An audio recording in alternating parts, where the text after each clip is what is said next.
ओम श्री गुरुभ्यो नमः। वेदांत गुरुजी चैनल में आप सभी का स्वागत है। तो आज है Q&A सेशन। आपने अब तक जो क्वेश्चन भेजे हैं उनमें से कुछ सेलेक्टेड क्वेश्चन का आंसर आज हम देंगे। तो अगर आपको भी इस सेशन में कोई भी क्वेश्चन पूछना है तो हमारे किसी भी वीडियो के नीचे कमेंट सेक्शन में आप अपने क्वेश्चंस भेज सकते हैं और वहां आप मेंशन कर दीजिए कि इसको Q&A में लेना है। जस्ट अ स्मॉल अनाउंसमेंट, हम लोग सोच रहे हैं कि ये जो सेशन जो हम हर सैटरडे को करते हैं वो शिफ्ट कर दे एवरी संडे को। Timing will remain the same 7 PM। अगर आपके कोई और सजेशन है तो आप प्लीज नीचे कमेंट सेक्शन में सजेस्ट कर सकते हैं। So let's start today's session with prayer. ओम सहना भवतु सहनौ भुनक्तु सह वीर्यं करवावहै तेजस्विनावधीतमस्तु मा विद्विषावहै। ओम शांति शांति शांति। ओम तत्सत। So let's start with the first question. व्यवहारिका सत्ता में क्या निर्गुण निराकार ब्रह्मन और हिरण्यगर्भ ईश्वर में कोई भेद है? व्यवहारिका सत्ता यानी जो हम रोजमर्रा जीवन में एक्सपीरियंस करते हैं वो है व्यवहारिका सत्ता। दूसरा है पारमार्थिका सत्ता, यानी परम ब्रह्म की जो स्थिति है वो पारमार्थिका सत्ता कहलाती है। तो यहाँ पर व्यवहारिका सत्ता में क्या निर्गुण निराकार ब्रह्म और हिरण्यगर्भ इंटू ब्रैकेट ईश्वर में कोई भेद है क्या? तो सबसे पहले मैं आपको ये बता दूं कि हिरण्यगर्भ और ईश्वर दो अलग अलग है। हिरण्यगर्भ यानी आपका समष्टि सूक्ष्म शरीर जो है, जैसे इंडिविजुअल का सूक्ष्म शरीर यानी हमारा जो माइंड है वो सूक्ष्म शरीर में आता है। सो माइंड के अंदर जितने भी विचार है, इंटेलेक्ट है, बुद्धि है, मेमोरीज है, चित्त है वगैरह, ये सब आपके सूक्ष्म शरीर में आता है। अहंकार भी आपके सूक्ष्म शरीर में आता है। वैसे ही जो टोटालिटी पॉइंट ऑफ व्यू से अगर आप देखते हो, टोटालिटी का जो सूक्ष्म शरीर है वो हिरण्यगर्भ कहलाता है। और ईश्वर जो है, जो टोटालिटी पॉइंट ऑफ व्यू से यानी टोटालिटी का कॉजल बॉडी जो है, कारण शरीर जो है, उसे हम ईश्वर कहते हैं। और ये ईश्वर ये माया से बाउंड नहीं है। ईश्वरत्वम मिथ्या है। Ishwar is actually Brahman. So Ishwar minus ईश्वरत्वम इक्वल्स ब्रह्मन। सो ब्रह्मन ही है जो ईश्वर के रूप में मैनिफेस्ट होता है।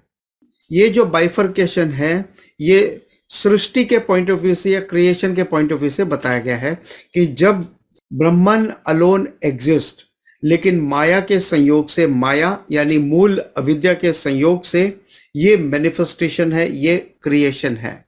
और यहां पर जो निराकार ब्रह्म है वो परम ब्रह्म है, परम सत्ता है, जो कि माया से कंडीशन नहीं है, जबकि माया उसके अधीन है। तो ये बेसिक डिफरेंस है। ये तीन टर्म्स जो आपने पूछे हैं, हिरण्यगर्भ, ईश्वर और परम सत्ता ब्रह्म के बारे में। सो हिरण्यगर्भ यानी टोटल सटल बॉडी, टोटल सूक्ष्म शरीर, ईश्वर यानी टोटल कॉजल बॉडी, कारण शरीर, और परम ब्रह्म, परम सत्ता यानी परम ब्रह्म है जो माया से बाधित नहीं है। So let's move on to the next question. Sir, भक्ति का मतलब भगवान की प्रेममयी सेवा करना है। मन से, वचन से और कर्म से सेवा करने का क्या अर्थ है? ठीक है, अकॉर्डिंग टू यू आपका ऐसा मानना है कि भक्ति मतलब भगवान की प्रेममयी सेवा है। सेवा मतलब क्या? कि आप बैठ के भगवान के पांव दबाओगे, उनको स्नान कराओगे, उनके कपड़े बदली करोगे, उनको प्रसादम दोगे, क्या वो सेवा है? केवल नहीं। सेवा केवल वहां तक सीमित नहीं है और भगवान की सेवा केवल वहां तक सीमित नहीं है। तो सबसे पहले ये विजन की बात आती है। जब हम ईश्वर और ईश्वर के मैनिफेस्टेशन को महसूस करते हैं पूरे जगत में, हर समय 24/7, हर वस्तु में, हर व्यक्ति में, जब हम ये अनुभव करते हैं, जब हम ये कहते हैं कि ईश्वर सब वस्तु, सब व्यक्ति में है, देन दैट इज ईश्वर। और अगर ईश्वर सभी व्यक्ति और वस्तु में है और ईश्वर सर्वव्यापी है, तो हम किसी का दिल कैसे दुखा सकते, किसी की निंदा कैसे कर सकते, किसी का अहित बुरा कैसे कर सकते हैं? वो पॉसिबल नहीं है। सो जब हम एक्सेप्ट करते हैं कि यहाँ जो कुछ भी है वो ईश्वर ही है, ईश्वर के अलावा और कुछ नहीं है, इंक्लूडिंग द लॉज, ये अलग अलग तरह के लॉज है, मैथमेटिकल लॉज है, फिजिकल लॉज है, साइकोलॉजिकल लॉज है, लॉ ऑफ कर्मा है। तो ये सारे लॉज जो है इट इज गवर्न बाय ईश्वरा, इट इज द ईश्वरा। ये धर्म जो है, धर्म, I am not talking about the religion, धर्म का मतलब है राइचियसनेस, द वैल्यूज। सो ये जो वैल्यूज है, धर्म है, ये भी ईश्वरा का ही मैनिफेस्टेशन है। तो ईश्वरा अगर धर्म के रूप में मैनिफेस्ट होता है, तो हम अगर धर्म के विरुद्ध जाके अधर्म करते हैं तो ये ईश्वरा की भक्ति के विरुद्ध है ये। सो ईश्वरा की भक्ति का अर्थ है कि ईश्वरा यहाँ पे सर्वव्यापी है, सर्वगत है, सर्वत्र है, यहाँ जो कुछ भी है वो ईश्वर ही है और ईश्वर के अलावा यहाँ और कुछ नहीं है। दूसरा, हमें जो कुछ मिला है अच्छा या बुरा, जब बुरा मिलता है तो हम ईश्वर को ब्लेम कर देते हैं, अच्छा मिलता है तो ये हमारा एफर्ट है, ऐसा बोल देते हैं। अच्छा या बुरा जो कुछ भी है ईश्वर का प्रसाद है, it is as per the law. So जो नियम के अनुसार है, प्राकृतिक नियम के अनुसार जो हमें मिलना चाहिए वो हमें मिला है, and I accept it willingly as Ishwar का प्रसाद मानकर मैं उसे स्वीकार करता हूं। और अगर सब कोई ईश्वर है, ईश्वर ही है यहाँ पर, so helping any individual, helping any human being, आप किसी भी जीव की मदद करते हो, चाहे वो ह्यूमन बींग है या कोई भी जीव है, आप डायरेक्टली ईश्वर की मदद कर रहे हैं। So helping anybody positively for the good cause is helping Ishwara directly. So seva is not restricted to seva of the idol, idol worship तक सेवा सीमित नहीं है। वास्तव में सेवा बहुत व्यापक है, सभी जीवों के साथ जो आइडेंटिफिकेशन है वो है सही मायने में सेवा।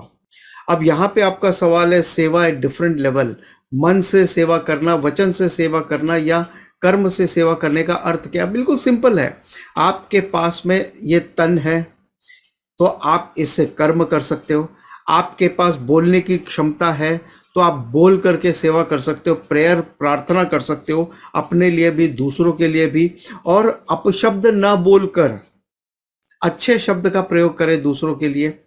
मन से कैसे सेवा करें? मन में अच्छे भाव रखेंगे तो ही वचन से अच्छी बातें निकलेगी, तो ही आपसे अच्छे कर्म हो पाएंगे।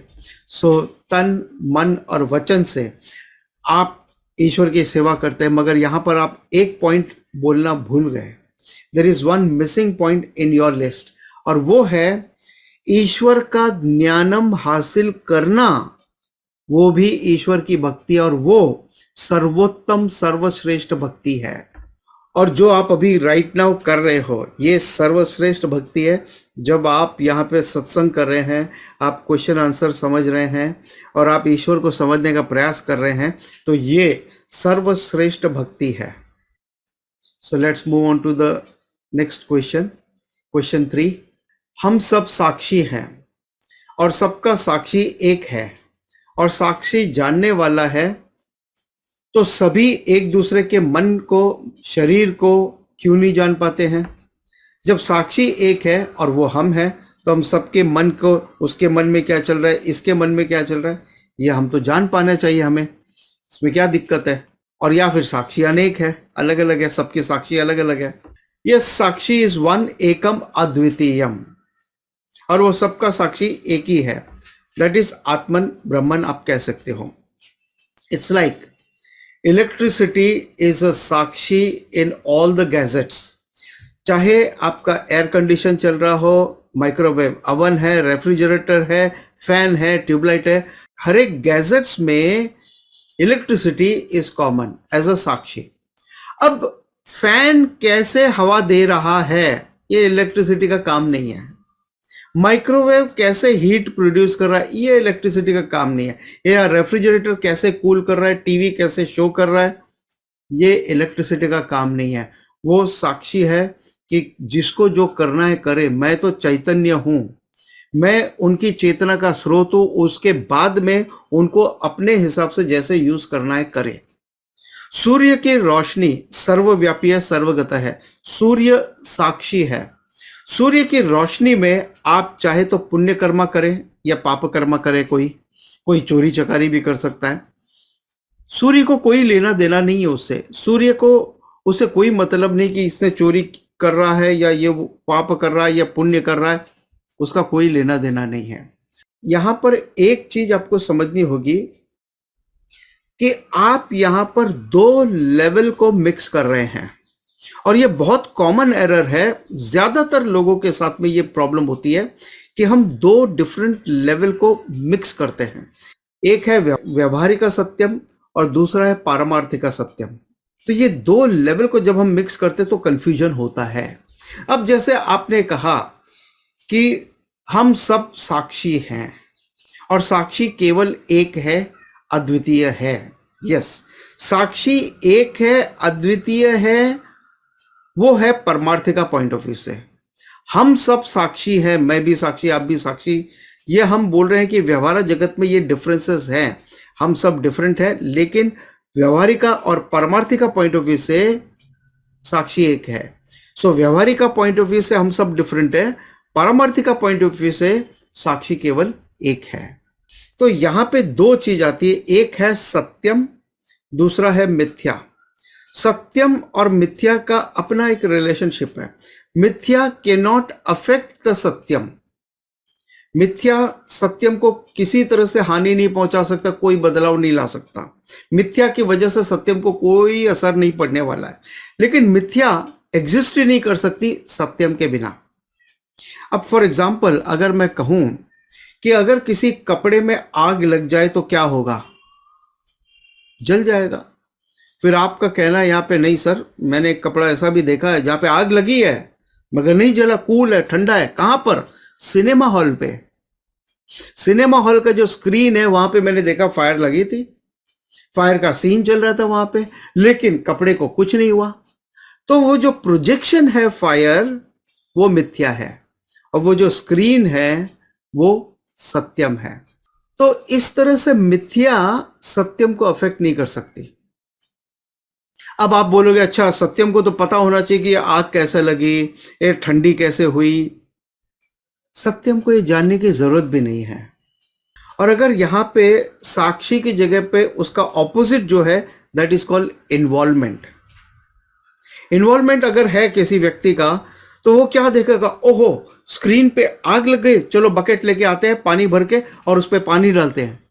दैट इज इन्वॉल्वमेंट, नॉन साक्षी भावा। तो आई एम साक्षी का मतलब क्या है? I am the limitless supreme being, I am Satyam, I am reality, the supreme reality. मैं सुप्रीम रियलिटी सत्यम हूं, मैं ये मिथ्या बॉडी माइंड सेंस कॉम्प्लेक्स नहीं हूं। आप कह रहे हो कि बॉडी माइंड सेंस कॉम्प्लेक्स को अवेयरनेस होना चाहिए कि दूसरे के बॉडी माइंड सेंस कॉम्प्लेक्स में क्या हो रहा है। ये पॉसिबल नहीं है। सत्यम को यह पता है कि यहां जो कुछ भी है वो सत्यम है, उसके अलावा दूसरा कुछ एग्जिस्ट नहीं करता। आप कह रहे हो कि ये बॉडी माइंड सेंस कॉम्प्लेक्स, ये मैं हूं और मैं साक्षी हूं। अब मैं साक्षी हूं, मैं बॉडी माइंड सेंस कॉम्प्लेक्स हूं, तो मैं बॉडी माइंड सेंस कॉम्प्लेक्स साक्षी होते हुए मुझे दूसरे बॉडी माइंड सेंस कॉम्प्लेक्स में क्या चल रहा है ये मुझे पता होना चाहिए। वो पॉसिबल नहीं। आप यहां पर बॉडी माइंड सेंस कॉम्प्लेक्स जो मिथ्या है और साक्षी जो सत्यम है, इसको दो अलग अलग रियलिटी को मिक्स कर रहे हैं।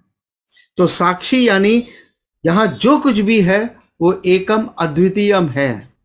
तो कौन किसका साक्षी है? So from the vyavaharika point of view we say the param satta is sakshi, but ultimately from the param satta point of view there exist nothing other than param Brahm. जब परम ब्रह्म के अलावा कुछ एग्जिस्ट ही नहीं करता, तो उस पॉइंट ऑफ व्यू से नथिंग एग्जिस्ट देन। तो कौन किसको जानेगा फिर? मैं साक्षी हूं। देयर इज नो मैं, देयर इज नो यू। अब इसी से संबंधित एक और क्वेश्चन है, नेक्स्ट क्वेश्चन पे हम चलते हैं।